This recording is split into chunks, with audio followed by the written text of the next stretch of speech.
আচ্ছা শোনো, আমি সিদ্ধান্ত নিছি আমার চোখ দুইটা দেখাবো। প্রতিদিন তো আমারই চোখ দেখাও, তাতে তোমার মন ভরে না, আবার কারে চোখ দেখাবা? ফাও কথা বইলো না, পাশের বাড়ির ভাই নাকি চোখের ডাক্তার, তারই দেখাবো।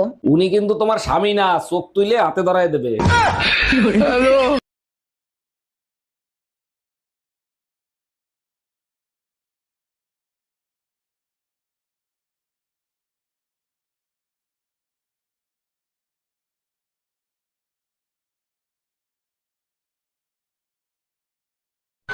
এদিকে পৃথিবী সব সময় ঘুরছে, তা পৃথিবীর শ্বশুর ঘরের লোক কিছু বলে না। আর আমি সপ্তাহে একদিন ঘুরতে চলে যাই, মহাভারত হয়ে যাবে মহাভারত। এই বলো তো, তোমার কোন এমন জিনিস যা তুমি ছাড়া কেউ দেখতে পাবে না?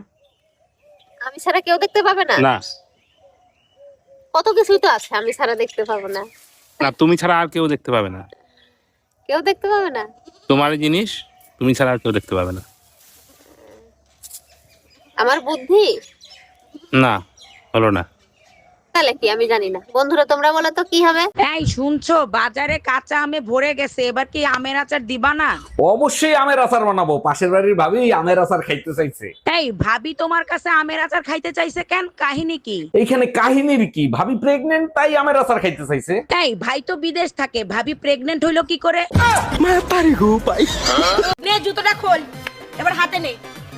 যার জুতো বেশি দূরে যাবে যা সেই গিয়ে নিয়ে আয়। ইয়া ইয়া ইয়া ইয়া ইয়া ইয়া ইয়া ইয়া। এ স্বামী না, স্বামীর তো নাম ধরে ডাকা যাইবে না। দাদা শ্বশুরে বলছে স্বামীর নাম ধরে ডাকলে হেলে বলে অমঙ্গল হয়। তাইলে কি কইয়া ডাকবো, কি কইয়া ডাকবো, কি পাইছি। এ কুত্তা খাইয়ে যা। এই ঘরে এসি লাগানো ছিল, এসি গেল কোথায়? এসির কিস্তি দেয় নাই, তাই এসি খুলে নিয়ে চলে গেছে। কিস্তি দাও নাই কেন? প্রতি মাসে দিয়ে তুমি আমার কাছ থেকে কিস্তির টাকা নিতা। নিয়ে গেছে, ভালো হয়েছে। শীতের দিনে এসি দিয়ে কি করবা? গরম আসলে আর একটা কিস্তিতে এসি আনবো। Excuse me. জি ভাইয়া বলেন। আপনি না অনেক কিউট। তাই নাকি? Thank you. আচ্ছা, আপনাকে পটায় আই লাভ ইউ বলবো না আই লাভ ইউ বলে পটাবো? আপনাকে গালি দিয়ে থাপড়াবো না থাপড়ায় গালি দিব?